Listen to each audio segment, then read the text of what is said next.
Operación Renta y Tributaria 2025. En este primer módulo vamos a revisar el régimen ProPyme, el artículo 14, letra D, de la Ley de Impuesto a la Renta de nuestro querido país. Bueno, en la primera PPT usted va a poder encontrar, la reseña de los relatores, en este caso Amalia y la mía. Amalia ya se adelantó, ya dio su reseña. Usted más o menos ya, los que son antiguos en esta membresía también ya conocen, entonces nos vamos a saltar un poquito esta parte de protocolo, pero ahí está para que después lo pueda revisar si es que tiene alguna duda. ¿Qué vamos a revisar el día de hoy? Vamos a ver el régimen ProPyme, una pequeña introducción muy pequeñita, los contribuyentes que se pueden acoger. Vamos a recordar qué es el concepto de pyme, las normas de permanencia e incumplimiento de los requisitos, que es importante, la tributación de la pyme, y dentro de la tributación de la pyme vamos a revisar o analizar los ingresos, los egresos, vamos a ver cómo se aplica el artículo 21 en un contribuyente el artículo 14 de 3 y también cómo se aplica en un contribuyente el 14 de 8. También vamos a revisar las normas de aplicación de corrección monetaria, porque sí, este régimen sí tiene corrección monetaria. Aunque usted no lo crea, ahí existe corrección monetaria, a pesar de todo el Vox Populi que dice no, no tiene corrección monetaria, sí la tiene, y aquí la vamos a revisar. También vamos a revisar la base imponible del régimen 14D número 8 de la Ley de Impuesto a la Renta, la tributación de la pyme, el concepto de capital propio tributario simplificado y finalmente las normas aplicables única y exclusivamente al régimen de transparencia del 14D número 8. ¿Ya? Sigamos, continuemos. ¿Me puede confirmar si se ve bien la PPT? Confirmo. Sí, se ve bien. Yo lo veo. Per- Perfecto, muchas gracias. Ya. ¿Qué es este famoso régimen ProPyme? Bueno, el primer comentario que tenemos que hacer de este régimen ProPyme fue que se dio inicio a contar del 1 de enero del 2020 por la promulgación y publicación de la ley 21.210. Entonces, ahí nació este régimen ProPyme que vino a un poco a tratar de arreglar la reforma tributaria que la antecedió. Entonces, ¿qué es lo que hizo este régimen? Derogó el antiguo 14A, derogó el 14B vigente a la fecha y creó un nuevo 14A, régimen general, y un 14D en el cual se engloba la mayoría de los contribuyentes de este país. Prácticamente me atrevería a decir el 95, el 90, más del 90% de los contribuyentes en este país son régimen ProPyme. Entonces, ¿cuál es la gran ventaja que tiene el régimen ProPyme respecto a un régimen general del artículo 14A? Es que el crédito por impuesto de primera categoría yo lo puedo utilizar en un 100% contra los impuestos finales. Eso es, a mi juicio exclusivo, la gran ventaja que tiene este régimen y obviamente la tasa reducida. Recordemos que la tasa general es de un 25%, pero por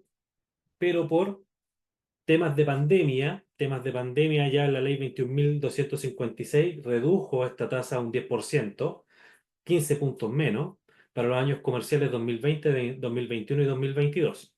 De igual forma, la 21.578 prorrogó esta tasa del 10% para el año comercial 2023 y estableció que la tasa para el año comercial 2024, es decir, la tasa actual, sea de un 12,5%. Ahora, características muy básicas de este régimen que prácticamente se tributa en base al flujo efectivo. Ingresos percibidos menos gastos pagados. Por tanto, los eruditos del Servicio de Impuesto Interno en su publicidad dice que no necesita llevar contabilidad. Entonces, me voy a dar una pequeña licencia para que todos los tengamos siempre en consideración. La tributación, la tributación no es contabilidad. Por tanto, si hoy en día, si hoy en día me preguntan qué Hay que abrir contabilidad, una gracias, Cristian. ya, perdón. Si hoy en día me preguntan cuál es la contabilidad que debe llevar un contribuyente al régimen ProPyme 14D3 o D8, es la contabilidad a través de la normativa IFRS, tal cual IFRS Pyme, y mantener las normas contables y aplicar la normativa tal cual lo ha dictaminado el Colegio de Contadores. Recordemos que el Colegio de Contadores es el órgano oficial que está dictando cómo se debe confeccionar y preparar los estados financieros en nuestro país. Aspecto diferente es la tributación. Nosotros el día de mañana vamos a revisar desde un balance cómo se debe constituir construir, mejor dicho, la base imponible para un contribuyente del régimen 14 de 3 y 14 de 8. ¿Ya? Entonces, para que lo tengan sumamente claro, vamos a hacer los dos métodos. Vamos a hacer un método solo flujo de caja y también vamos a ver métodos desde un balance para que vamos viendo cómo vamos construyendo esa base imponible. Ya. Contribuyentes que pueden acogerse. ¿Dónde está esta información? Circular 62 del año 2020. Entonces, el primer gran requisito es que se trate de contribuyente de primera categoría que lleven a cabo las actividades descritas en el artículo 20, número 1 al 5 de la Ley de Impuesto a la Renta. Entonces, recordemos que el 20 número 1 es la explotación de bienes raíces agrícolas no agrícolas, 20 número 2 explotación de capitales mobiliarios, 23 habla del comercio, la banca, la finanza en general, todo lo que nosotros conocemos como comercio propiamente tal, industria. 20 número 4 actividad de entretenimiento, martilleros con oficina establecida y otras descripciones que hace el articulado. Y el 20 número 5 la bolsa de saco, la bolsa de gato, perdón, como yo le digo. Todo lo que no está escrito previamente viene a caer acá. Por ejemplo, la asesoría profesional, por ejemplo, la enajenación de criptomonedas. Todas son actividades del 20 número 5. No podrán acogerse a los regímenes ProPyme los contribuyentes del artículo 38 de la Ley de Impuesto a la Renta, que son las agencias constituidas en Chile, ya que estos contribuyentes, por regla general o por propia disposición de la ley, deben determinar su renta mediante contabilidad completa y un balance general. Y como están obligados a llevar balance general y contabilidad completa, obviamente no pueden ser regímenes ProPyme porque este régimen libera al contribuyente de llevar contabilidad completa. Y también van a quedar excluidos de este régimen los contribuyentes que obtengan rentas de segunda categoría, salvo aquellos que han optado por declarar sus rentas en primera categoría. En este caso estamos hablando de las sociedades de profesionales. ¿Hasta aquí alguna duda? Consulta. Ah, perdón, se me olvidó. Recuerde que las dudas, consultas las puedo ir dejando en el chat. Mil disculpas. Concepto de pyme. Entonces, el artículo 14, letra D, número 1 de la Ley de Impuesto a la Renta nos dice qué es lo que es más o menos un concepto de pyme, qué es lo que nosotros debiésemos entender como pyme desde el punto de vista del Servicio de Impuesto Interno. Son primero contribuyentes cuyo ingreso percibido de vengado en los últimos 3 ejercicios es inferior a 75.000 unidades de fomento, sumando a estos ingresos los ingresos percibidos por los relacionados. Entonces, aquí tenemos una lista que es sumamente importante tener en consideración. Porque, claro, me dice el promedio de los últimos 3 años no puede exceder de 75.000 unidades de fomento. Pero también tenemos unas reglas que tenemos que tener en consideración. La primera, no pueden acceder a este régimen si en 2 años utilizados para el cálculo del promedio los ingresos fueron superiores a 75.000. Entonces, ejemplo, el primer año yo tuve 10.000 unidades de fomento. El segundo año tuve ingresos promedio de 76.000 unidades de fomento. El tercer año, 77.000 unidades de fomento. Si yo hago el promedio, el cálculo promedio de eso, me va a dar mucho menos que 75.000 unidades de fomento. Pero el legislador estableció que no voy a poder acceder a este régimen toda vez que dentro de los 3 ejercicios en los cuales yo estoy utilizando para computar este promedio, existen 2 en los cuales mis ingresos superaron las 75.000 unidades de fomento. De igual forma, también se estableció que no pueden acceder si en uno de los años utilizados para el cálculo de este promedio, los ingresos son superiores a 85.000 unidades de fomento. Por tanto, mismo ejemplo anterior, 10.000 unidades, 15.000 unidades, 86.000 unidades de fomento. Inmediatamente quedo fuera del régimen. No puedo incorporarme a este régimen. ¿Ya?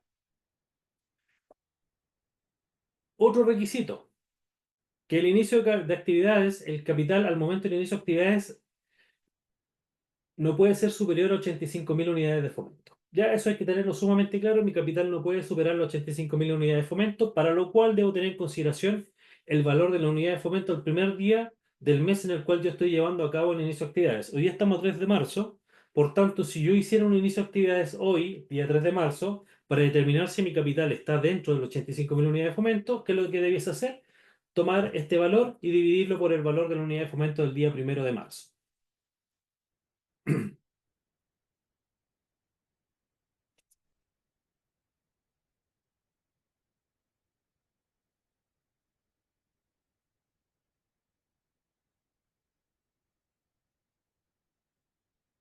Ya. Después, el último requisito, que es la sumatoria de ingresos, y este es un pequeño comentario. Este es el requisito que más nos complica, primero de entender y que nos puede jugar una mala pasada. Sumatoria de los ingresos percibidos o devengados no pueden superar del 35% del total de los ingresos brutos. ¿Qué significa esto? Significa que si yo tengo ingresos de 100, si yo tengo ingresos de 100, hasta 35 pesos pueden corresponder a ingresos provenientes de la explotación de bienes raíces capitales, de explotación de bienes raíces y de capitales mobiliarios, o de ingresos provenientes de la participación en contrato de asociación o cuenta en participación, y o por ingresos propios de la posesión o tenencia de derechos sociales o acciones o cuotas de fondo de inversión. Y ojo que aquí en este último punto estamos hablando de los dividendos percibidos, retiros percibidos, por si acaso. Entonces, esto hay que tenerlo sumamente claro. Del total de mis ingresos, de 100 hasta 35 pesos, de 100 pesos hasta 35 pueden corresponder a este tipo de actividades. Si por el caso yo tuviese 40, inmediatamente no puedo permanecer en el régimen. Un ejemplo, un cliente inició actividades, hizo una inversión única y exclusivamente con la intención de vender esta empresa. Eh, el valor de la inversión fueron casi 1.200 millones de pesos, le quedó un saldo de caja, estoy hablando del año 2021, 2022 tuvo, tributó, año tributario 2021, hizo su declaración de impuestos a la renta como régimen ProPyme, mantuvo este excedente de caja y tuvo la genial idea de incorporarlo eh, a un depósito a plazo. Y ahí mantuvo el dinero. Y el año pasado el depósito a plazo fue positivo por primera vez, comercial 2023. Por mucho tiempo la reajustabilidad fue mayor el interés o la ganancia que la reajustabilidad. Por tanto, obtuvo ganancias de capitales mobiliarios. Y como no tenía ningún ingreso, porque su leitmotiv de ser era hacer esta inversión y esperar vender la empresa, que se concretó recién este año, ¿qué pasó? El 100% de sus ingresos fueron ¿qué cosa? Los intereses por depósito a plazo. Por tanto, el servicio ya mandó en lo comunicado como en septiembre de este año, pasado septiembre, que el contribuyente dejaba de pertenecer al régimen ProPyme única y exclusivamente por no cumplir con este último requisito. Entonces, ojo con eso, porque yo puedo quedar fuera del régimen única y exclusivamente por un simple depósito a plazo. No tengo movimiento, estoy ahí esperando, me quedó 1.000.000 de pesos en caja, lo demandé un depósito a plazo y yo quedo fuera del régimen. Intentamos que el servicio diera su mano a torcer, mantenerlo, explicamos la situación, no hubo caso, nos dijeron no al lugar, el contribuyente no quiso perseverar en sede judicial, así que ahí estamos ahora como contribuyente del régimen general. Por si acaso, entonces hay que tener claro, estos son pequeños tips que cuando yo estoy asesorando a un contribuyente necesariamente se lo tengo que entregar. ¿Qué pasa con el incumplimiento? ¿Qué pasa si yo ya no formo parte de este régimen? ¿Por qué? Primero, límite de ingresos promedio. Mi límite se excedió de las 75.000 unidades de fomento del promedio. Por tanto, ¿qué es lo que tengo que hacer? Los contribuyentes deberán abandonar el régimen del número 3 del artículo, de la letra D del artículo 14 a contar del 1 de enero del año comercial siguiente al cual en que ocurra el incumplimiento. ¿Qué significa esto? Por ejemplo, año comercial 2024, dejo de cumplir los requisitos de las 75.000 unidades de fomento. A contar de enero del 2025, yo ya estoy tributando en régimen general. ¿Le tengo que dar aviso al servicio? Sí, le tengo que dar aviso al servicio. ¿Desde cuándo? Enero a abril del año calendario en que se incorpora el nuevo régimen. Es decir, de enero a abril del año 2025. Sumamente claro, la ley ahí es bastante simple. El procedimiento que estableció el servicio mediante la circular 62 es súper fácil, simple y amigable. ¿Dónde lo hago eso? Trámite en línea y ahí puedo realizar este cambio de régimen. Ahora, ¿qué pasa si no lo hago? El servicio probablemente lo va a hacer por mí, me va a avisar, me va a decir, estimado contribuyente, usted no dio aviso, no importa, no se preocupe, pero tiene que tributar a contar de este año comercial en régimen general, como fue lo que le pasó al contribuyente que le estaba comentando previamente. Igual situación cuando el límite de ingresos proveniente de la explotación de la actividad del 21 y 22 exceden del 35%. Hay que también tenerlo sumamente claro en ese aspecto. También nos vamos a contar del año siguiente del incumplimiento. Incumplimos en el 2024, a contar del año comercial 2025, nos vamos al régimen general. Lo cual desde un punto de vista económico para el contador es bastante bueno porque ya estoy obligado a ir a contabilidad, el cliente tiene que asumir una nueva, probablemente un nuevo honorario, ahí ustedes van viendo su relación general con el contribuyente. ¿Cómo tributa la pyme? Primero hay que tener en consideración que el 14D número 3, inciso primero, dice: la pyme acogida al régimen de esta letra D podrá optar. Sumamente fácil, simple y sencillo. Nótese el vocablo. Podrá optar. Me está dando a mí la facultad de decidir. Podrá optar.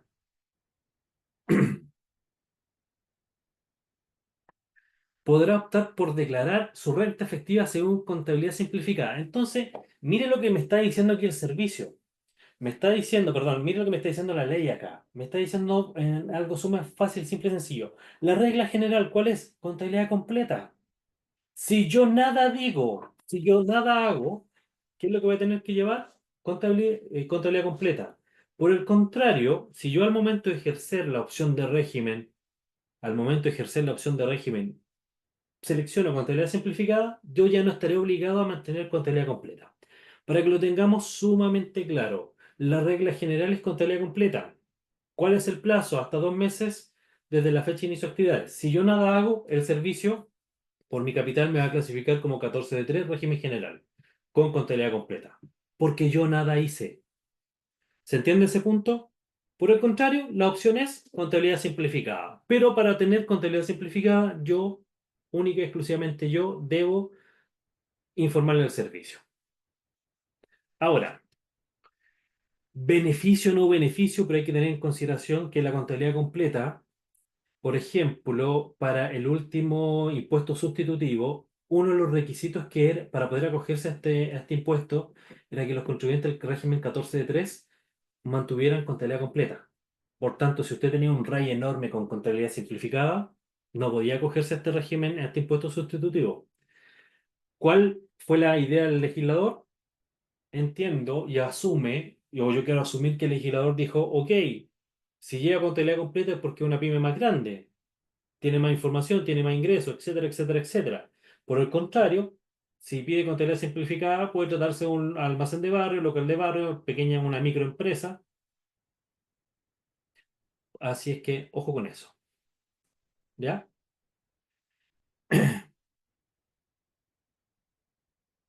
Aspecto de la contabilidad, aquí me voy a pasar un poquito del tema y también vamos a ver un tema que es bastante importante. ¿Qué pasa con la contabilidad completa? ¿Qué es lo que yo entiendo por contabilidad completa? Entonces, si usted revisa todo el cuerpo legal desde el punto de vista tributario, no va a encontrar nada respecto a la contabilidad. No así, o mejor dicho, por el principio de especialidad, que aquí doña Amalia después nos podrá profundizar un poquito más. Por el principio de especialidad, nos tendríamos que referir al Código de Comercio. ¿Me escuchan? Ah, ya, perdón, pensé que alguien me había dado razón. Entonces, nos vamos a referir al Código de Comercio, artículo 25, y ahí me dice que el libro diario mayor y los balances, y el libro copiador de carta, que eso ya prácticamente no existe, pero el libro diario, el libro mayor y libro de balances son lo que nosotros debemos entender por contabilidad. Otro punto sumamente importante, el artículo 26 del mismo código nos dice que los libros deberán ser llevados en lengua castellana, no obstante lo que establece el artículo 18 del Código Tributario, que lo vamos a ver en el slide siguiente, sobre la contabilidad en moneda extranjera. Y el artículo 27 me dice: en el libro diario se asentarán por orden cronológico y día por día las operaciones mercantiles que ejecuta el comerciante, expresando detalladamente el carácter y circunstancia de cada una de ellas. Entonces aquí más o menos le estoy recordando lo que en algún momento nosotros nos enseñaron ahí en Derecho Comercial cuando estábamos estudiando, primer año de la carrera. Así que ojo con esto, porque estas son las normas de la contabilidad. Sumamente importante. El artículo 31, que también es importante, se prohíbe a los comerciantes alterar los asientos de orden y fecha de operaciones descritas, dejar blancos los cuerpos de los asientos. Y ahora también recordemos que este Código de Comercio data de mucho tiempo atrás, hace muchos, muchos años, por tanto hay cosas que, por ejemplo, arrancar hojas, alterar la encuadernación y foliatura y mutilar alguna parte de los libros. Eso prácticamente es imposible con los sistemas contables, o mejor dicho, ya no se podría hacer con los sistemas contables. No así el número uno, que me dice alterar en los asientos el orden y la fecha de las operaciones descritas. Que eso sí lo podemos seguir haciendo. Y este es un punto sumamente importante porque salió el otro día en una pregunta de la membresía y no sé si se respondió, me quedó la duda, me acabo de acordar, que dice, los libros de comercio llevados en conformidad a lo dispuesto en el artículo 31 hacen fe en la causa de mercantiles que de las causas mercantiles que los comerciantes agiten entre sí. Por tanto, me está diciendo que mi medio de prueba en una causa, en un juicio entre comerciantes, son ni más ni menos que los libros contables. Ahora, ¿qué me dice la legislación tributaria respecto a la contabilidad? Solamente el artículo 16, inciso séptimo del Código Tributario dice los balances deberán comprender un periodo de 12 meses, salvo los casos de término de giro o en los de inicio de actividades. El 16, inciso octavo dice los balances deberán practicarse el 31 de diciembre de cada año, regla general, porque recordemos que también se pueden practicar a junio, específicamente la industria agrícola mantiene contabilidades desde junio a julio, por si acaso, si en algún momento ven un balance o tienen cierre de año en esa fecha, es por eso. Y el 17, inciso primero, dice, toda persona debe acreditar la renta efectiva, lo hará mediante contabilidad fidedigna, salvo norma en contrario.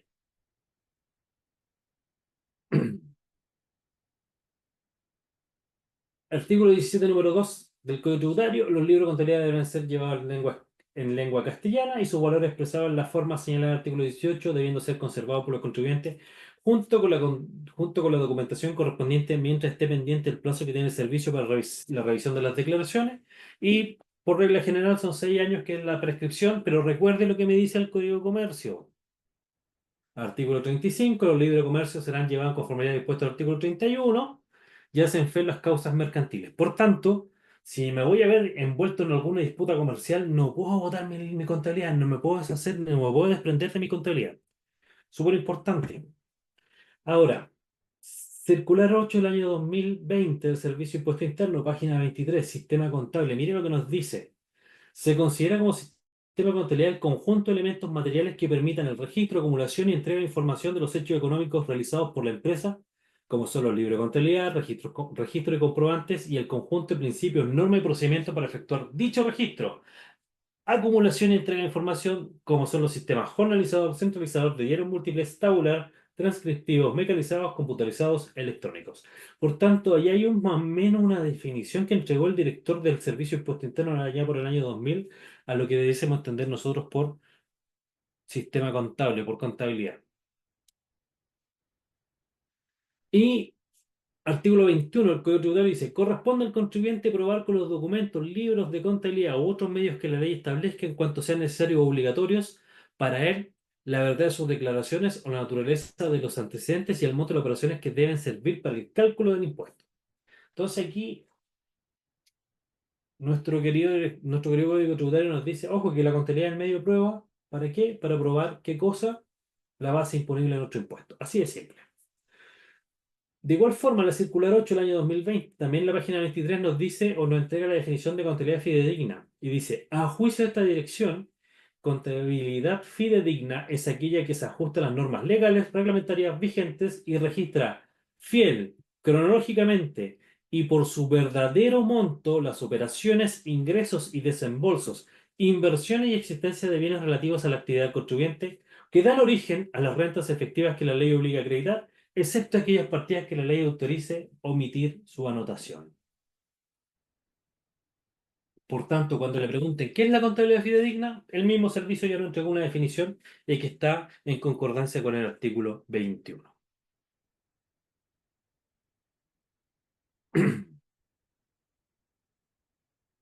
Prosigamos.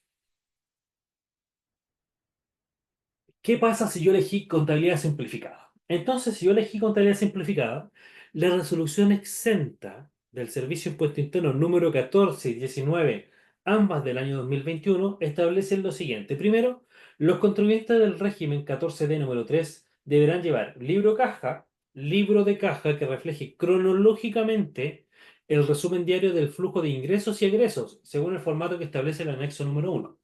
La misma resolución viene con este anexo, por si acaso, para que lo puedan revisar después. Prosigue. Los contribuyentes del 14D número 3 que no se encuentran obligados a llevar el libro de compra y venta conforme a lo dispuesto en el artículo 59 de la Ley de Impuestos a las Ventas y Servicios, deberán además, llevar un libro de ingresos y egresos en el que registrarán cronológicamente tanto los ingresos percibidos como devengados que obtengan, así como los egresos pagados o adeudados. Entonces aquí viene mi gran pregunta. ¿Cuáles son aquellos contribuyentes que no se encuentran obligados a llevar el libro de compra y venta? Me lo pregunto yo porque, por ejemplo, yo soy sociedad de profesionales, mi oficina es una sociedad de profesionales, tributo en primera categoría, tengo ingresos que se van al registro de venta, tengo compras que se van al registro de compra,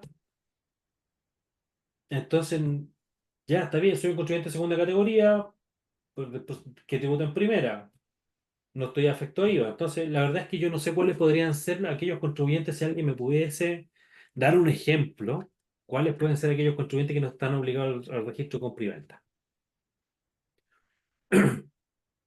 Voy a dejar de lado las fundaciones, porque las fundaciones tienen su propio número, fundaciones, cooperativas, etcétera, tributan bajo un número diferente. Los contribuyentes del 14D número 8 y 14D número 3 con contabilidad simplificada deben llevar libro de caja y libro de ingreso y egreso. Entonces recordemos que aquí hay dos resoluciones que son completamente totalmente complementarias entre sí.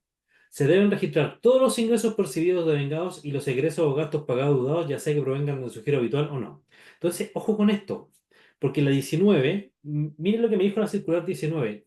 Los contribuyentes del 14D número 8 y 14D número 3 con contabilidad simplificada deben llevar libro caja, libro de ingreso y egreso. Entonces, la resolución 19 del 2021 me está haciendo obligatorio el libro de ingreso y egreso. A pesar que la resolución 14 me estaba diciendo que no se encuentran obligados a llevar libro de compra y venta, me deberán llevar un libro de ingreso y egreso. Entonces, ¿qué es lo que tenemos que entender nosotros? Primero, que la resolución 19 vino a modificar la resolución 14 en este punto. Vino a modificar la resolución 14 en este punto y estableció que los contribuyentes del 14D número 8 y 14D número 3 con contabilidad simplificada deben llevar libro de caja y libro de ingresos y egresos. Y los fiscalizadores del servicio están bastante, disculpe la palabra, bastante pesados en este aspecto, porque están solicitando los libros de caja, libro de ingreso y egreso. A pesar de que yo tenga, a pesar de que yo tenga eh, registro de compra y venta. ¿Vamos? ¿Se entiende ese punto? Si alguien me puede responder, decirme si vamos bien, vamos entendiendo, voy muy rápido. Sí, en algunas cosas son como muy rápidas, otras no tanto. Perfecto. Vamos a tratar Los de... puntos más atrás me quedaron como un poco, no lo entendí muy bien porque fue como muy rápido, entonces, pero hay cosas que, eh, por ejemplo, cuando habló de la contabilidad completa y simplificada, no entendí si uno optaba por la contabilidad completa o sin decirlo quedaba con contabilidad completa. Eso no entendí. No, usted debe optar por la contabilidad simplificada. Si no hace nada, va a ser su contabilidad completa. Ya. Doña Janet, le comento que igual estoy contestando en el chat y esa pregunta también se la respondí en el chat para que la pueda revisar en conjunto con la otra que realizó. Sí, la otra la vi, pero esa no la vi, por eso la pregunté. Ah, ya. Gracias. Se la respondí justo abajito de su pregunta. Ya, gracias. Amalia está súper activa, ya estoy viendo ahí el chat aquí, lo estoy viendo en vivo y tiene todo, prácticamente ya respondió todo. No se quiere quedar hasta más allá de la hora. Bueno, ahí hay un formato de el libro de ingresos y egresos para que lo vayan viendo y lo vayan teniendo en consideración, porque esto es fundamental para su operación renta. Con esto ustedes van a justificar los ingresos y egresos y la forma en la cual determinaron su base imponible en algún procedimiento de fiscalización. Y recuerde, el servicio fiscaliza considerando el límite de prescripción. Por tanto, recién está viendo, hoy día estamos en el año comercial 2025, está recién viendo año tributario 2022. abril 2023, 24, 25. Está viendo recién el año comercial 2022, para que lo tengan en consideración. Por tanto, que no me hayan llamado no significa que lo vayan a hacer, o que tenga aceptada la declaración de renta no significa que no me vayan a revisar. El servicio siempre puede hacerlo porque forma parte de sus facultades. ¿Y que me va a pedir? Toda esta información. Y obviamente tengo que yo pedírsela al cliente si es que es un cliente que tiene historia y estoy tomándolo por primera vez. Tengo que pedírsela y exigírsela al contador anterior. Bueno, el cliente deberá hacer esa parte para que lo tengamos en consideración. Y ahí está el libro caja que también deben mantener. Y este libro caja, ojo, sumamente importante, el libro de caja debe cuadrar con la base imponible. O a lo menos usted tiene que tener clarísimo cuál es la diferencia entre el monto de caja y su diferencia con la base imponible.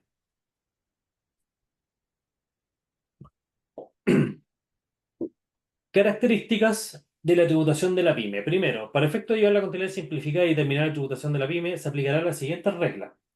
Primero, deberá tributar anualmente con un impuesto de primera categoría con la tasa establecida en el artículo 20 de la Ley de Impuesto a la Renta. Recordemos que para este año comercial es 12,5. Le son procedentes todos los créditos establecidos por la ley. CENSE 33 bis, por ejemplo. CENSE Capacitación 33 bis por la adquisición de bienes en el activo inmovilizado. Está liberada de aplicar la corrección monetaria establecida en el artículo 41 por regla general. Más adelante vamos a ver que también se aplica corrección monetaria. Depreciará su activo inmovilizado de manera instantánea en la medida que se encuentren pagados.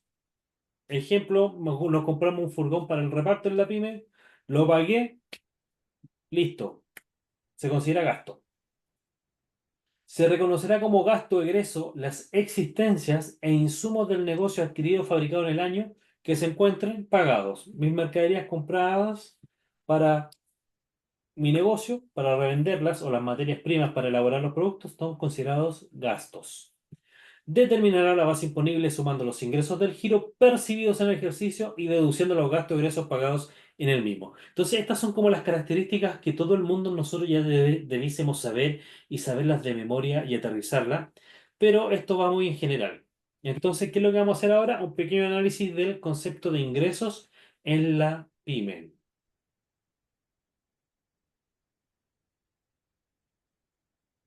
Vamos viendo. Ingreso al giro, tales como venta, exportación, prestación del servicio, afecto, exento, no gravadas con el IVA, como también todo otro ingreso relacionado con el giro de la actividad. Cabe señalar que el IVA e impuestos adicionales no deben considerarse como parte del ingreso. Entonces, esto es sumamente fácil también de tener en consideración. Todas mis ventas, afectas, exentas, exportaciones, son considerados ingresos, salvo el IVA y los demás impuestos adicionales que nunca deben ser considerados ni ingresos ni gastos. También son considerados ingresos los provenientes de las siguientes actividades. Primero, la explotación de bienes raíces del número 1 del artículo 20 de la Ley de Impuesto a la Renta. Entonces, la explotación de bienes raíces, un arriendo que yo tenga por ahí. La sociedad tiene un terreno, lo arrienda, perfecto, tributa, forma parte de la base imponible. Los ingresos provenientes de la tenencia de capitales mobiliarios, considerando, y ojo con esto, solo los frutos obtenidos de los mismos. Ejemplo, los intereses de fondos mutuos. Ejemplo, un dividendo percibido por la tenencia de acciones. Retiros percibidos por la tenencia de derechos sociales. Tercero, la participación en contrato de asociación o cuenta en participación. Entonces, todos estos ítems son ingresos que se deben considerar para determinar la base imponible. 3. Ingresos devengados provenientes de operaciones con contribuyentes relacionados del régimen 14A en la medida que mi relación sea igual o superior al 10%. ¿Ya? Por tanto, si mi relación es superior al 10%, yo solamente perdón, si mi relación es superior al 10%, yo ahí necesariamente voy a tener que considerar como pagados mis ingresos con operaciones con relacionados, y también voy a tener que considerar como pagados los egresos realizados con operaciones con relacionados.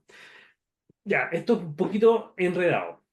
Vamos viendo. Yo participo en una sociedad en donde participo en el 10%, en el 11% de la sociedad B. La sociedad A participa en el 11% de propiedad de la sociedad B. Entonces, la sociedad B, como es contribuyente del régimen 14B, si yo le facturo a la sociedad B y la sociedad B no me paga, yo de igual forma debo considerar como que esa factura estuviera pagada para efecto de determinar la base imponible. Y viceversa, si la sociedad B me factura y yo no he pagado esa factura, debo considerar que ese gasto se encuentra pagado única y exclusivamente porque mi participación es de un 11% sobre la propiedad de la sociedad B. Un 11% y más. ¿Se entendió ese punto? Sí, perfecto. Ya, perfecto. Muchas gracias. 4. Ingresos provenientes del rescate o enajenación de inversión en capitales mobiliarios o de la enajenación o rescate de derechos sociales, acciones o cuotas de fondos mutuos. Entonces se da cuenta que en el punto 2 estábamos hablando solamente de el fruto de ellos. Y aquí estamos hablando de otra cosa que es diferente, que son la enajenación de los capitales mobiliarios. Por ejemplo, yo tengo un paquete accionario y lo vendo. Tengo derechos sociales y lo vendo. Cabe señalar que el desembolso efectuado para adquirir capitales mobiliarios no podrá ser considerado un egreso en el ejercicio en el cual se adquiere, sino más bien se deberán considerar como tal en el ejercicio en el cual se enajenen. Año 2023, compra acciones. Para el año 2023 es una compra que yo debo mantener registrada en mi contabilidad desde el punto de vista de la normativa IFRS PYME. Tributariamente no hago nada, es una compra de acciones. 2024 vendí esas acciones, por tanto, la diferencia ahí yo voy a poder determinar un mayor valor entre el precio-costo debidamente actualizado menos la precio de venta, y ahí voy a poder rebajar en mi base imponible ese costo. Y lo puedo hacer directa o indirectamente. La forma directa voy a considerar el valor de las acciones debidamente actualizado como un egreso, o voy a llevar solamente el diferencial, el mayor valor a mi base imponible.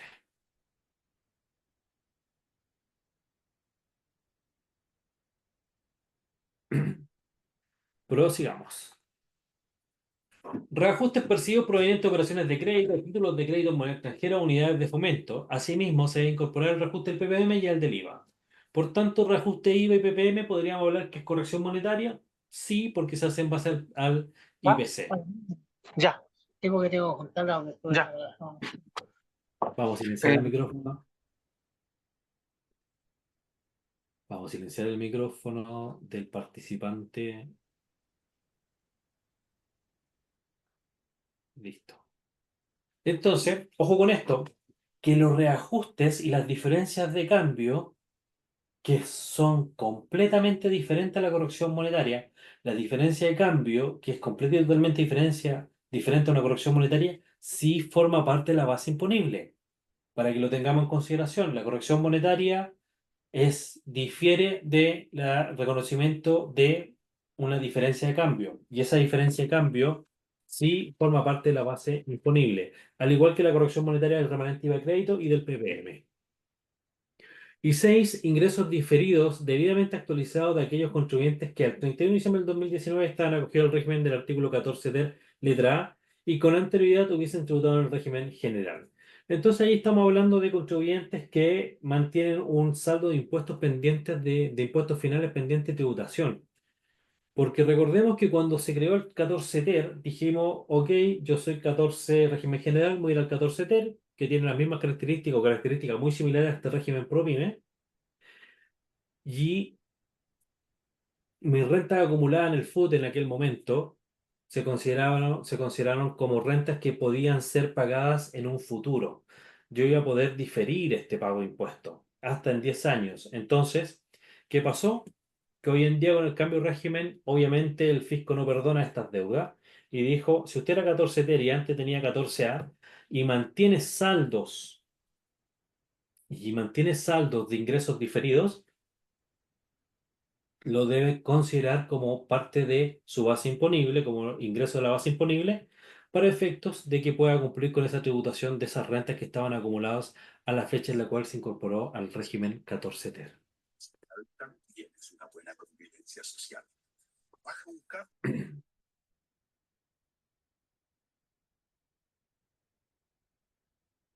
Seguimos. Los bienes activos movilizados se depreciarán en forma instantánea en el ejercicio en el cual se adquieren en la medida que se encuentren pagados y sean susceptibles de ser depreciados. Aquí ya estamos analizando los egresos. Entonces, ojo con esto. ¿Cuáles son los bienes que yo puedo rebajar? Los que son susceptibles de ser depreciados. Entonces, prácticamente todo, lo único que no puedo depreciar son dos bienes. La norma contable, por lo general, me dice que yo hay dos tipos de bienes que no puedo depreciar. ¿Cuáles serán?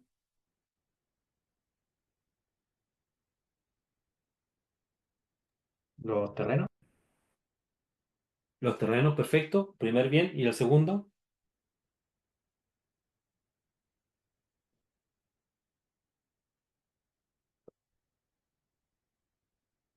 ¿Quién tiene alguna idea de cuál puede ser el segundo bien que no se puede depreciar?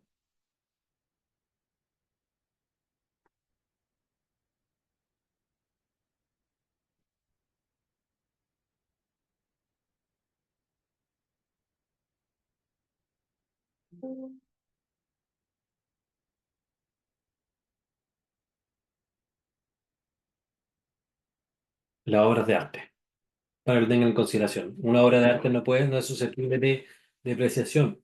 Por tanto, por tanto, por tanto, no puedo considerarla como un gasto. ¿Ya? Dos, la pyme podrá impetrar el beneficio del artículo 33 bis de la ley de impuesto a la renta, debiendo el monto efectivamente imputado contra el impuesto de impuesto de primera categoría, constituir un menor gasto para efecto de la determinación de la base imponible afecta al impuesto de primera categoría. Entonces, ojo con esto, que yo también tengo derecho al crédito del 33 bis, 6% sobre las compras de mi bien activo. Y usted me dirá, ¿y para qué me sirve este 6% cuando yo podría llevar el 100% de este gasto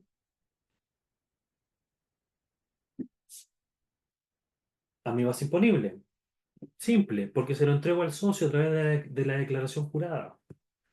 Entonces, ese beneficio yo, por lo menos en un 14 de 8 eso se lo puedo entregar al socio para que pague qué cosa, los impuestos finales.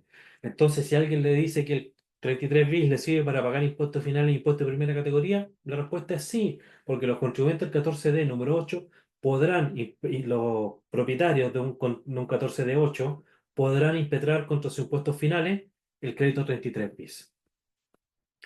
3. La existencia de insumos del negocio adquiridos, fabricados en el año y no utilizados o enajenados dentro del mismo se deberán reconocer como gastos o egresos en la medida que se encuentren efectivamente pagados. Por tanto, pasa exactamente lo mismo que la existencia, que ahora es el requisito que se exige, que estén pagados.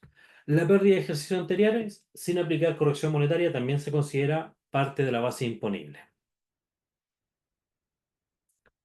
5. Créditos incobrables. Deudores incobrables en la medida que los ingresos castigados, hubiesen formado parte de la base imponible y conforme a las instrucciones contenidas en la circular 24 del 2008, 34 del 2008 y 53 del 2020. Entonces aquí viene un tema que es sumamente importante tener en consideración. Si yo como contribuyente nací en el año 2020, inicié actividad en el año 2020 y dije, desde mi inicio de actividad soy contribuyente del artículo 14D número 3 o 14D número 8, es imposible que tenga crédito incobrable. Así de simple. No puedo tener créditos incobrables, porque aquí me está diciendo créditos incobrables en la medida que los ingresos castigados hubiesen formado parte de la base imponible. ¿Ya? Entonces el tema en cuestión es el siguiente. En este régimen yo tributo en base a ingresos efectivamente percibidos menos mis gastos efectivamente pagados. Para que una factura forme parte de la base imponible en este régimen, necesariamente, ¿cómo tiene que estar? A coro, por favor. ¿Cómo tiene que estar? No me deje solo en esta travesía. Pagada. Pagada, ¿no es cierto? Cancelada. Mm. Por tanto, si está pagada, ¿puede ser incobrable? No, No, ¿no es cierto? Entonces, ¿para quién le va a aplicar esto? Para aquel contribuyente que siendo 14A se cambió el 14 de 3 y mantiene facturas pendientes de pago.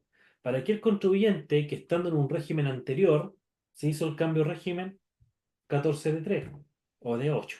¿Ya? Así que, ojo, consulta. Dígame. ¿Qué pasa con las facturas que nunca me las pagaron? Porque eventualmente pueden quedar facturas que no pagaron. ¿Qué pasa con Factura de eso? venta, quiero decir, que no cancelaron. Nunca me pagaron esa factura, nunca formaron parte de la base imponible, no la puedo castigar desde el punto de vista tributario. Comercialmente usted podrá llevar a cabo todas las acciones que estime conveniente, pero tributariamente no las puedo considerar como un gasto porque no cumplieron con la tributación. La norma es sumamente clara, dice, en la medida que los ingresos castigados hubiesen formado parte de la base imponible. Gracias. Tratándose de la adquisición de bienes o servicios pagados a plazo o en cuotas, a plazo o en cuotas, al término del año comercial respectivo, solo podrá deducirse aquella parte del precio o valor efectivamente pagado durante el ejercicio correspondiente. Entonces, yo estoy pagando en cuotas, ¿qué voy a pagar yo? Que voy a leasing. Haga cuenta que estamos hablando aquí de un leasing, un bien adquirido al leasing. ¿Qué parte forma parte de la base imponible? Todas las cuotas pagadas durante el año comercial. Así de simple. Egresos adeudados con operaciones realizadas con entidades relacionadas acogidos al régimen del artículo 14A. Ya lo vimos previamente, si yo tengo operaciones de compra con un contribuyente que es 14A y no me ha pagado y no me ha pagado la factura, o perdón, yo no le he pagado la factura, para mí es un egreso que lo puedo rebajar porque es un relacionado al 14A, en la medida que mi participación sea mayor al 10%.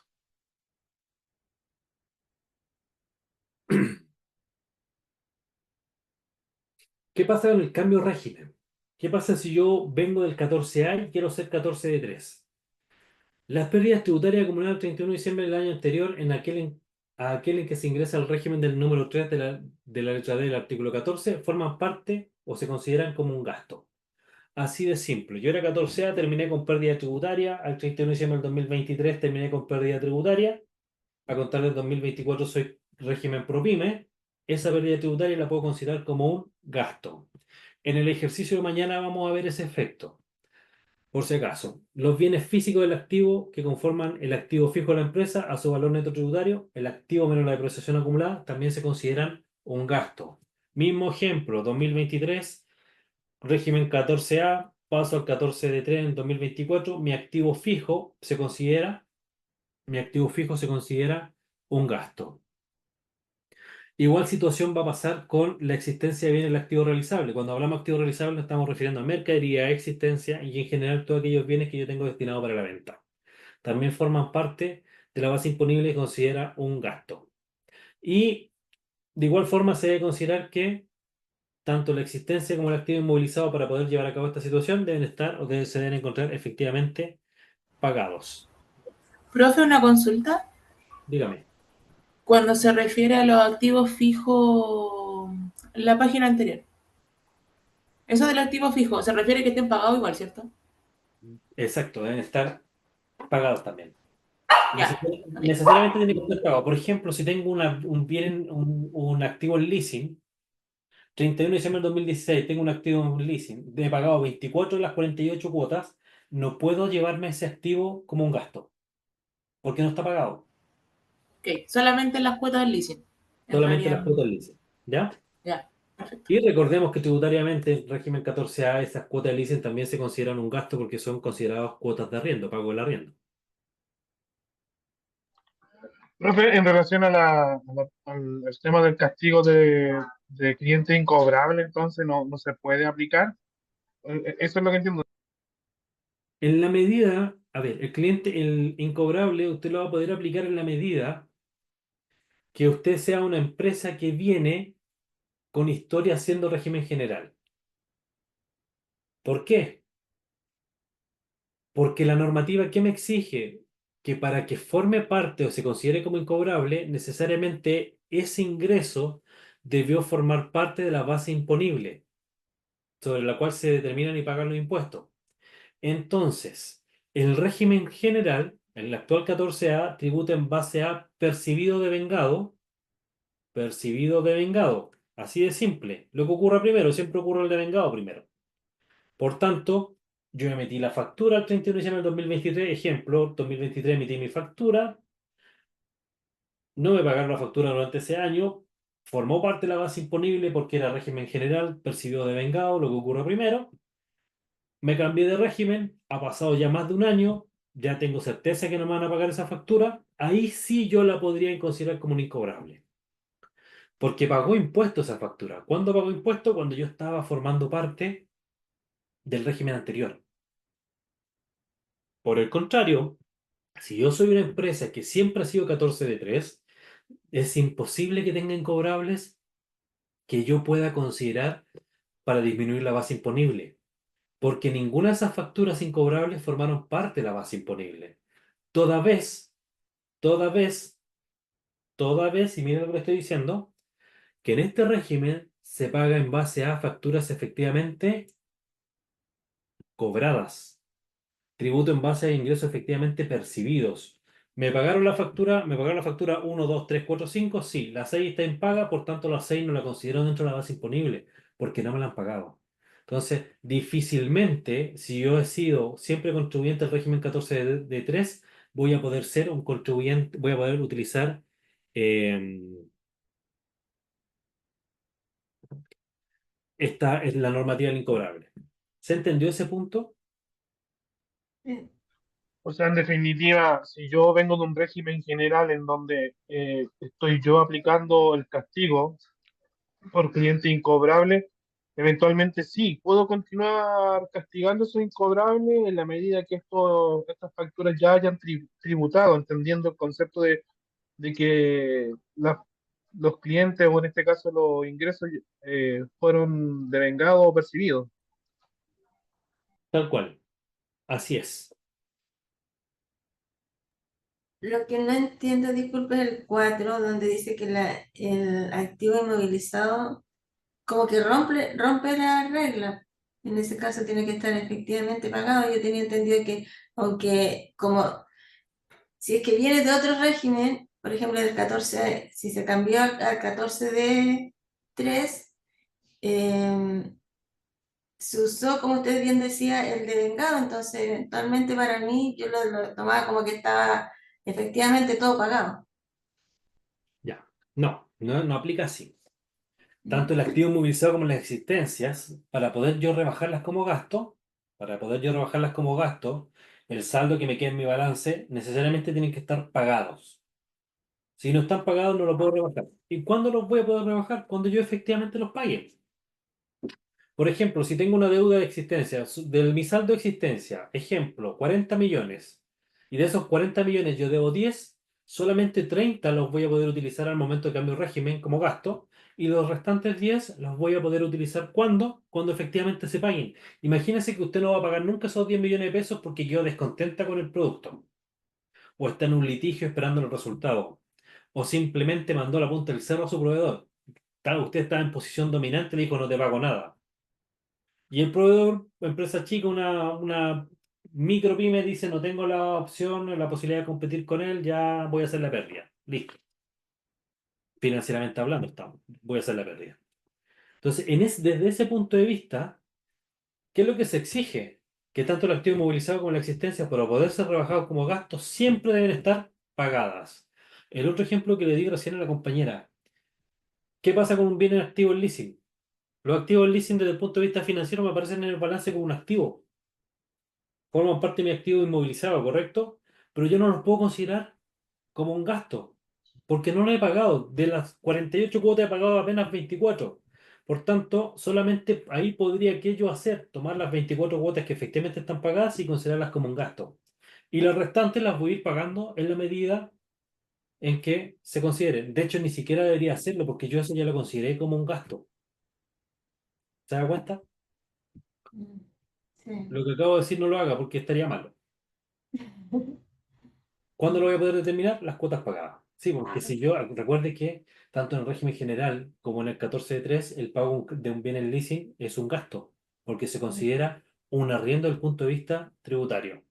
Y Si no lo ha cambiado hace, la normativa del leasing, porque ¿cómo? iban a cambiar algo la normativa del leasing. Eso no ha cambiado, entonces sigue igual No, el no precio. cambió. Esa normativa, el 37 bis, 37 bis, si no mi memoria no me falla, nació, se promulgó y duró un mes. Ah, Lo ya. derogaron. Lo derogaron al mes de su publicación. Y ahí, ¿qué es lo que establecía? Porque era en contra del fisco. O sea, ahí lo que me estaba diciendo que iba a tener el mismo tratamiento tributario los bienes del leasing, tanto financiero como tributario, el tratamiento iba a ser el mismo. Así que fisco dijo, no, no, no, no, no, no me sirve. Cambiemos, cambiemos la perspectiva y lo anularon. Sí, igual, ya, ok. Ejemplo, y aquí vamos a analizar un oficio del año 2005, del año 2021. Don Eduardo, Profe, una consulta sobre el mismo tema leasing. Lo que usted acaba de explicar es siempre y cuando tengamos contabilizado el contrato leasing en la contabilidad. Por eso usted habla de activo, ¿no? sí, correcto. De hecho, comencé esta clase diciendo que recordemos que la contabilidad siempre yo la debo llevar, sea 14 de 3 o 14 de 8. Claro, lo que pasa Y, es que generalmente, y la experiencia por lo menos, y los balances que he visto, generalmente se llevan a gasto la cuota y poco contabilizan el contrato. exacto, lamentablemente. Y recordemos que, y ahí es donde viene la lección, la contabilidad, recordemos que no es una herramienta solamente financiera, es una herramienta de gestión y control. Si yo tengo contabilizado mi activo en leasing, voy a poder saber que tengo un activo en leasing y no se me va a olvidar que tengo ese activo. Así de simple. Me sirve para controlar que tengo bienes. Ojo con eso. Entonces, en la medida que esté contabilizado, don Eduardo. Ujú. Y en la Gracias, medida que profe. llevo contabilidad, porque a mí me encontré un montón de contadores que es que no hago contabilidad. ¿Y por qué no hacen la contabilidad? ¿Por qué no hacen la contabilidad? ¿Cuántos de ustedes aquí llevan clientes que no hacen contabilidad? Bueno, ¿Tú ¿Mm? dices no hacen contabilidad porque no están obligados o por el régimen tributario? Por régimen tributario. yo todas tengo 14 temas, tengo con contabilidad. ¿Cómo, perdón? Hasta todos mis clientes los tengo con contabilidad. Maravilloso. Mm. Créame que debe ser la excepción a la regla, doña Marisol. Sí, por acá Hay muchos también todos mis clientes, con independiente del contabilidad. régimen tributario, con contabilidad. Ya, perfecto. De verdad que hay Igual muchos. hago lo mismo. Los tengo a todos con contabilidad porque finalmente, dependiendo del régimen tributario que tengan, se hace el registro que corresponde, pero en realidad, digamos que, esa es mi humilde opinión, el Código de Comercio todavía no está derogado. Entonces, de alguna u otra forma, igual estoy obligado a llevar contabilidad. A pesar de que existen otros regímenes y otros reportes que entregar, pero estoy igual obligado a llevar contabilidad. Así es, correcto. Está obligado a llevar contabilidad porque, como bien lo dice, el Código de Comercio sigue vigente, no ha hecho ningún cambio. Y también, como lo vimos anteriormente, la contabilidad es un medio de prueba. Es más fácil explicar con libro en mano que estar reconstituyendo flujos de caja que pasó. Ya. Analicemos un oficio que es del año 2021, el oficio 2051. Entonces aquí, de agosto del 2021, mire, este oficio llegó, mejor dicho, abril, mayo, junio, julio, agosto, 4 meses después de cerrado el primer año tributario con este régimen. Mire lo que estoy diciendo, mire el desfase con el cual trabajaba el servicio. Y aquí voy a hacer un comentario que probablemente a mucha gente no le guste, pero el cambio de mano del director se notó. El señor Echeverry llegó y como que el servicio se ha puesto un poco más proactivo, por lo menos en cuanto a normativa. ¿Falta que cambien en la atención todavía, que sea un poco más proactivo? Sí, falta, pero no podíamos tanto. ¿Lleva cuántos meses? Poquito. Pero desde el punto de vista de la normativa, estaba mucho más proactivo el servicio. Y más rápido. Entonces, mire lo que me dice este oficio. El cheque, la letra de cambio, pagaré y vale vista, independiente de la particularidad de los cheques, las letras de cambio, pagaré y vale vista, todo comparte la característica que su mera emisión no extingue la obligación que pesa sobre el deudor hasta el momento en que los fondos se encuentren. Ah, perdón. Ups. Que los fondos son pagados al acreedor. Que me pareció un cuadro medio raro en la PPT, no me dejaba ver. Entonces, ojo con eso. hasta el momento que los fondos son pagados al acreedor. ¿Qué significa esto? Y miren el ejemplo que le voy a dar. Al 31 de diciembre voy a pagar el sueldo y tengo la genial idea que lo pago con sueldo, con cheque, perdón. Y lo pago el 31 de diciembre con cheque. De partida, aparte de ser muy mal empleador por hacer eso, lo pagué con cheque. Ese gasto yo no lo puedo utilizar para rebajar mi base imponible al 31 de diciembre del 2024. ¿Cuándo voy a poder considerar ese gasto? Recién en enero, para el año comercial 2025, cuando el cheque sea cobrado por mi acreedor. ¿Se entendió ese punto? Sí, sí, perfecto. Ya, entonces, ojo Sí. con eso, los pagos con cheques, letras de cambio, pagaré o vale vista, se van a considerar los gastos cuando estos efectivamente hayan sido pagados al acreedor.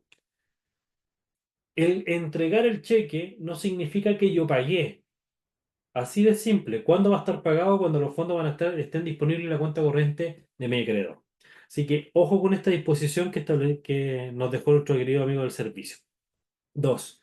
Crédito hipotecario y crédito consumo, siendo irrelevante para los efectos de la letra F del número 3 de la letra D del artículo 14 de la ley de impuesto a la renta. Si los fondos provienen de un préstamo mutuo u otro título de deuda, debe reconocerse el egreso desde el momento en que el pago efectivamente se produce.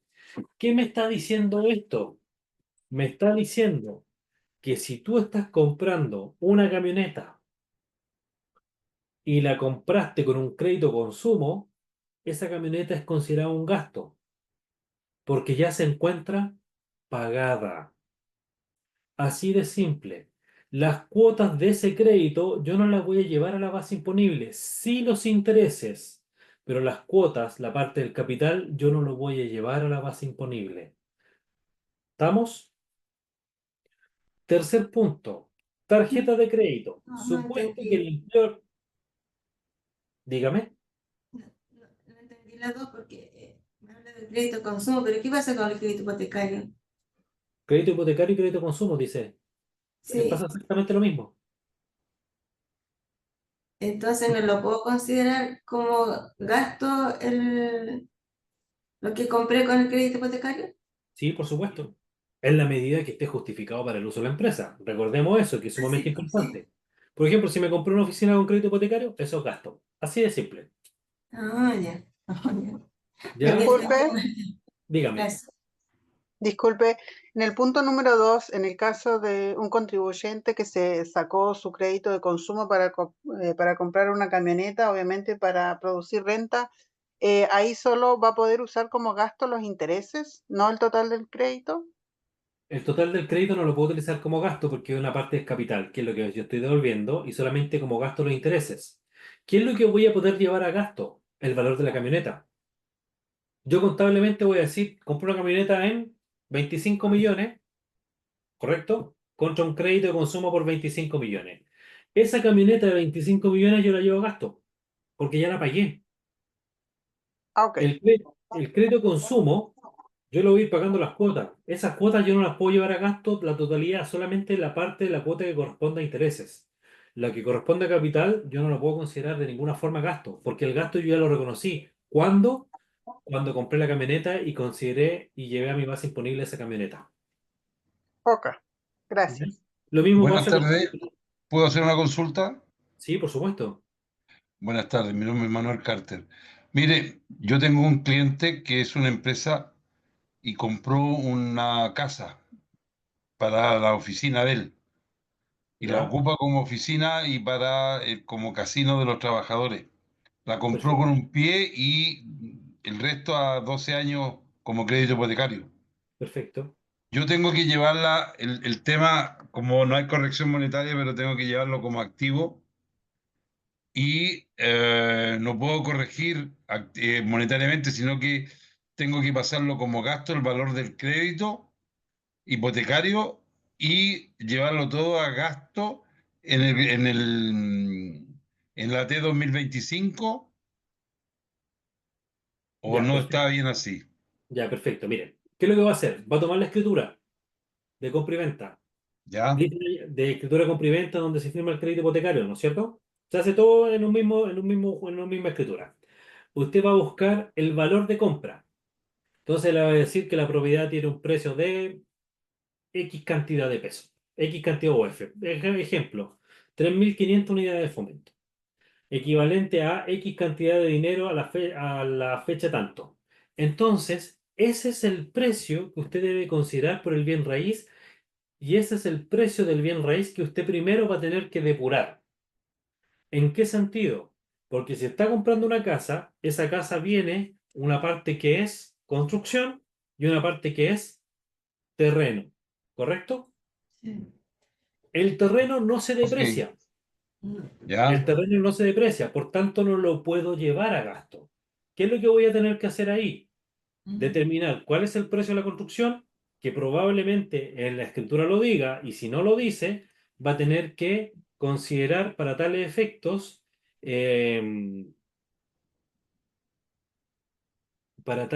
podría considerar la distribución que hace se me fue la onda. ¿Cómo se llama esto?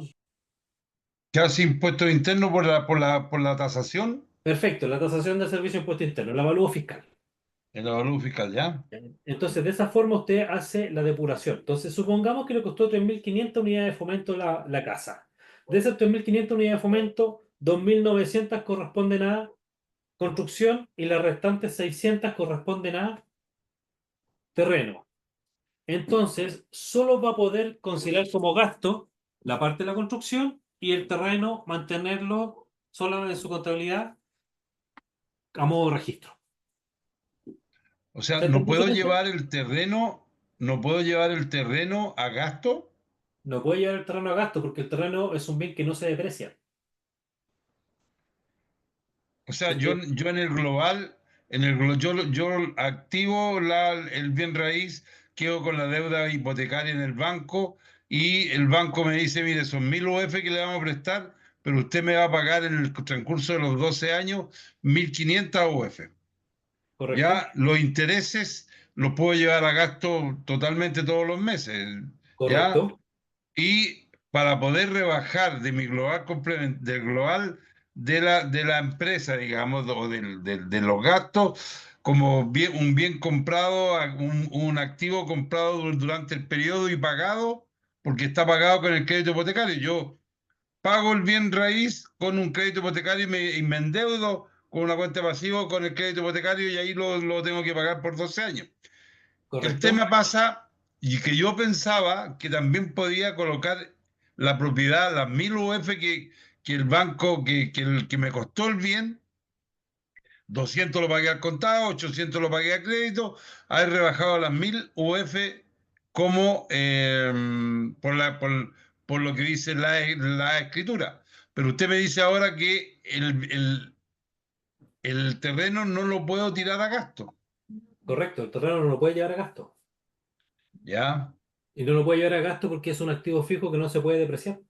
Uno de los O sea, requisitos siempre el terreno me va a costar 200 UF y siempre me va a costar 200 UF nada más.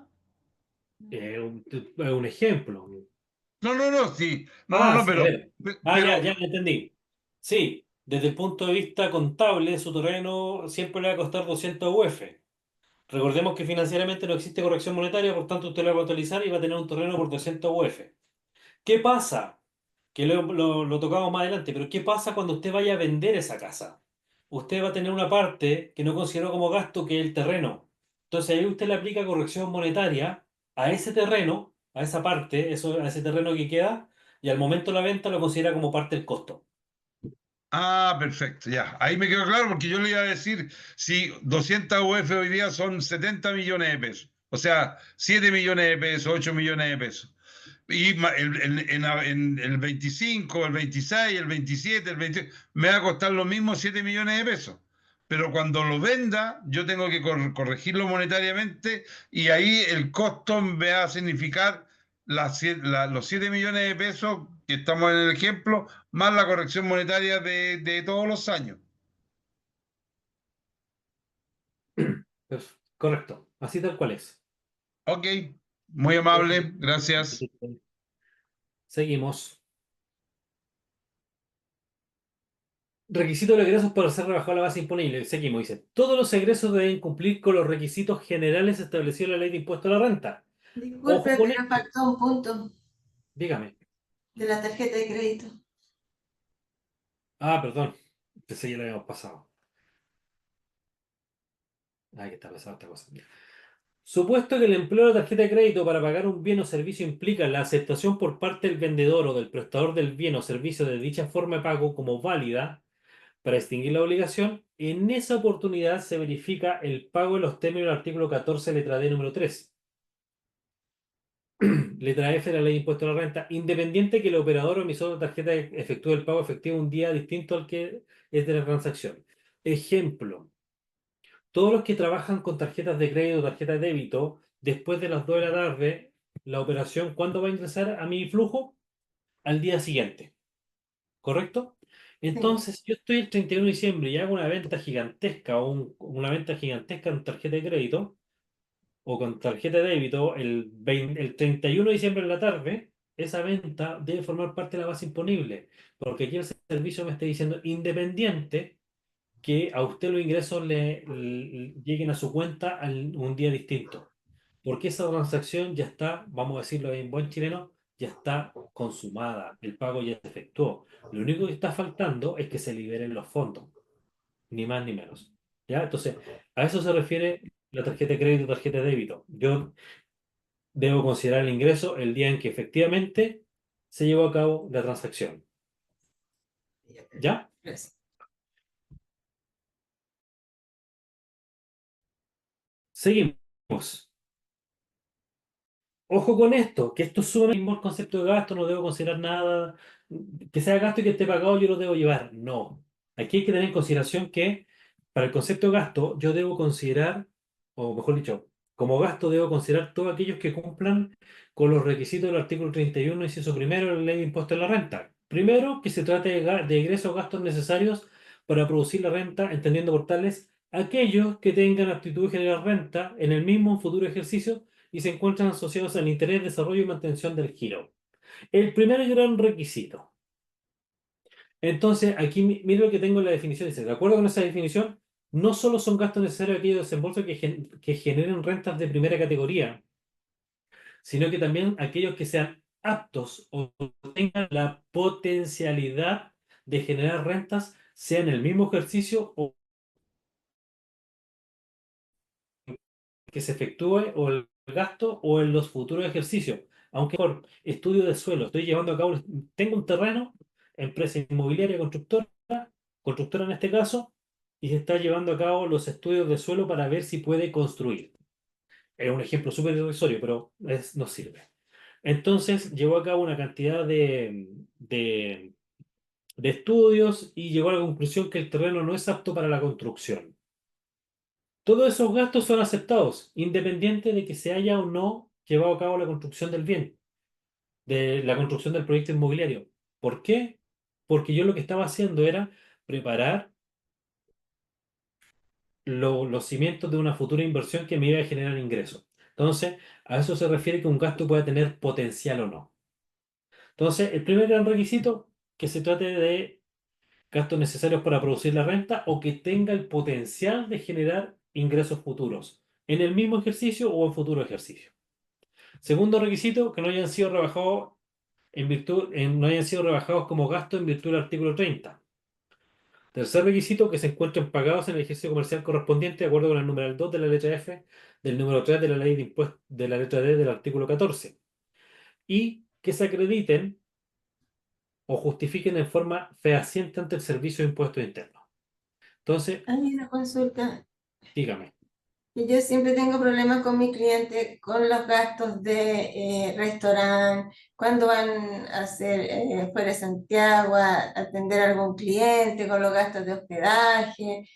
Siempre me dicen que pero si yo gasto en el restaurante, si gasto no sé, en arrendar un vehículo, puede que me resulte o no me resulte el negocio, pero tengo que hacer ese gasto. Entonces, ahí yo tengo esa disyuntiva también.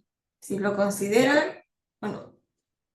Ya. En primera instancia, sí, es un gasto aceptado, pero ojo que también tiene que cumplir con una serie de requisitos de una circular, de una resolución que está desde el año, si mi memoria no me falla, 2002-2004, de vuelta al break se va a decir cuál es, en la cual usted debe necesariamente debe llevar un registro de comensales, por decir algo, un nombre, el registro con quién usted tuvo la comida. Ojo con eso, que es sumamente importante. La voy a buscar al tiro porque creo que la tengo a mano Yo eso les digo y me y dicen, les pero voy ¿cómo a voy a decir anotar cuál las es. personas que están almorzando, comiendo conmigo? Siempre tengo ese problema. Sí, está fuera. Y de hecho, hoy día comenzaba a regir la acreditación de la solicitud de factura en los restaurantes y en ¿El supermercado? supermercados. Que ya no van a Sí, a emitir contar del 1 de marzo, hoy día facturas. estamos a 3, pero no estamos. Tres. Sí, sí pueden emitir facturas, pero hay que justificarlo. Creo que esto lo tratamos en el newsletter de diciembre, si mi memoria no me falla.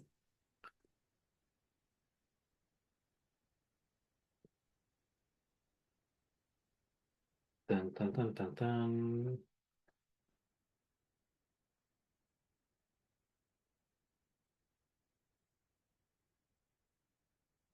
Estoy buscando. Ya, la resolución 121 la voy a dejar de compartir y voy a compartir esto.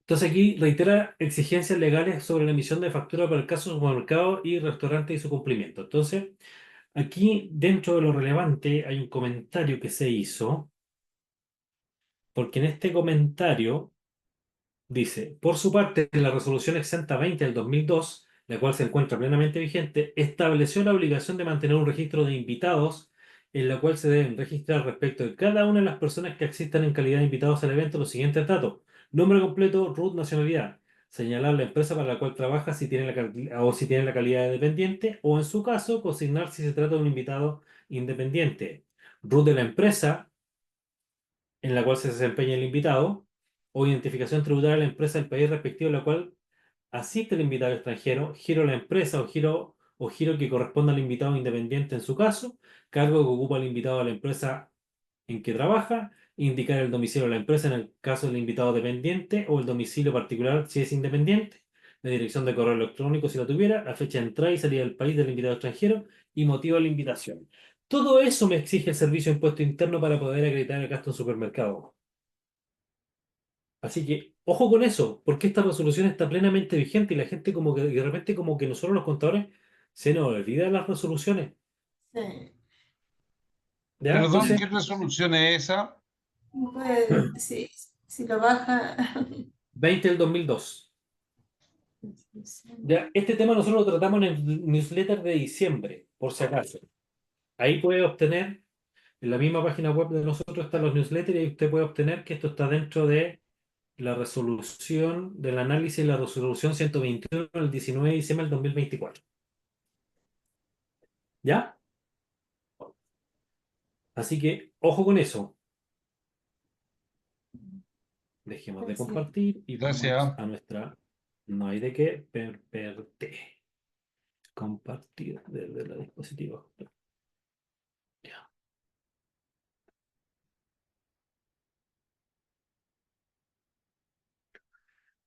Y que se acredite en forma fehaciente ante el servicio. Entonces, esa acreditación ante el servicio ya usted más o menos sabe, tiene un ejemplo claro de a qué me refiero con acreditar fehacientemente, que es el caso de las compras del supermercado. Y aquí yo le estoy dejando una serie de ejemplos de gastos que se consideran aceptados, que el servicio estampó en la circular 53 del año 2020. Entonces, por ejemplo, gastos para mantener o fidelizar clientes, gastos para profundizar la participación en el mercado, gastos para explotar la posibilidad de realizar nuevos proyectos, todo eso se consideran gastos aceptados. Todo esto, toda esta lámina, y la siguiente usted la va a poder encontrar, todo esto mismo está copiado textual de la circular 53 del 2020. Entonces, los gastos relacionados con llevar la contabilidad, gastos relacionados con el cumplimiento legal y tributario, gastos por defensa judicial o administrativa relativos a la empresa, contratación de asesoría para enfrentar el proceso de reclutamiento, huelga de vinculación de trabajadores, todos son gastos aceptados para que lo vaya teniendo en consideración. La inclemencia del tiempo, variaciones climáticas. Dentro de este ítem, responsabilidad de la empresa por acciones de sus trabajadores durante la jornada de trabajo. Responsabilidad de la empresa por acciones de sus trabajadores durante la jornada de trabajo. Ejemplo.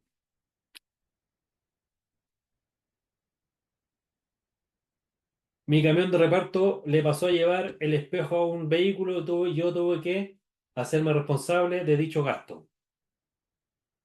Retraso no imputable al contribuyente en la obtención de permisos, requerimientos medioambientales de salubridad laborales. Desembolsos vinculados a cláusulas de no competencia o prohibición de ejercer en ciertas actividades. En el caso de empresas constructoras, es usual el pago de multas por atraso de los plazos pactados de entrega. Tratándose de empresas de transporte, frecuentemente deben efectuar gastos para compensar retrasos o cambios de pasaje. Todo esto son gastos aceptados. ¿Dónde está? Insisto, circular 53 del 2020. Y uno también que es sumamente importante, porque siempre pasa en todas las empresas, no importa el tamaño, las celebraciones de fiestas patrias, Navidad, aniversarios institucionales que son parte de la costumbre, naturalmente dentro de un rango de monto establecido por medio de procedimientos razonables y siempre que estén dirigidos y abiertos a todo el personal de la empresa. Y el director regional anterior nos dejó un oficio en el cual decía que el gasto de consumo de alcohol también es aceptado, para que lo tengan en consideración. ¿Ya? Dudas, consultas, inquietudes, les recuerdo que las vayan dejando ahí en el chat y al final de la clase lo vamos respondiendo o como ya lo ha ido haciendo Amalia, lo va respondiendo al instante.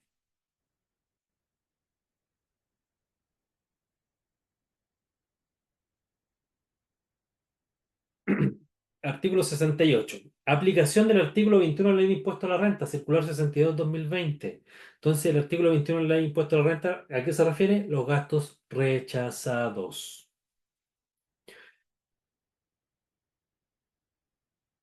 ¿Qué dice? En caso que un egreso efectivamente pagado no cumpla con uno o más de los requisitos señalados precedentemente y que beneficien directa o indirectamente a los relacionados a la empresa o sus propietarios, relacionados a la empresa o sus propietarios, según dispone el inciso final del artículo 21, o bien cuando el contribuyente no logre acreditar naturaleza y efectividad del desembolso, será aplicable el impuesto único de 40% que dispone el inciso primero del artículo 21.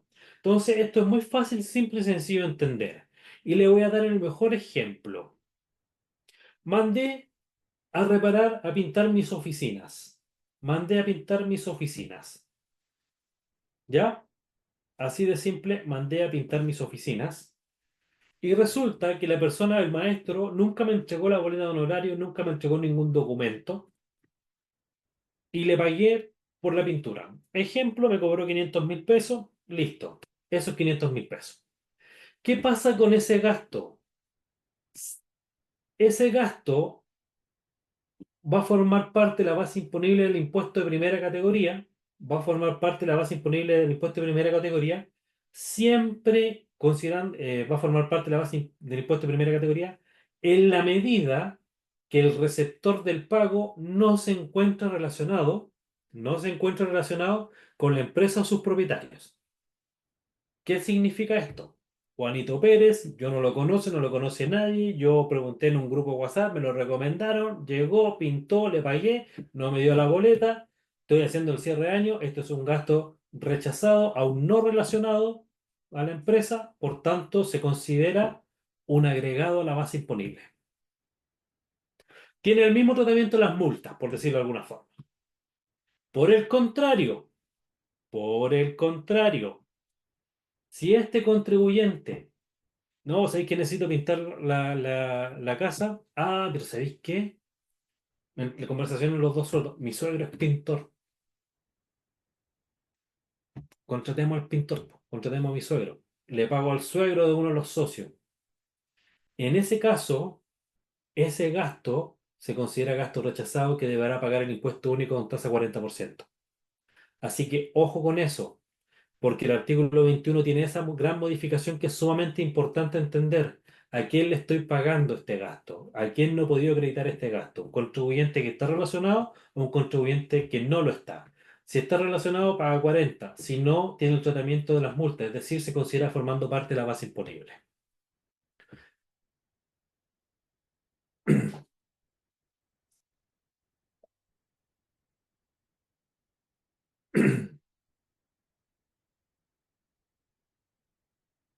¿Dudas, consultas? Ahora, último punto antes de terminar. Recordemos que si el gasto rechazado está directamente relacionado con un socio de la empresa, ahí la tributación es completamente diferente, porque va a pagar global complementario con una multa del 10%. Por decir, utilizo la palabra multa para que entiende que tiene un incremento del 10%. ¿Dudas, consultas, inquietudes?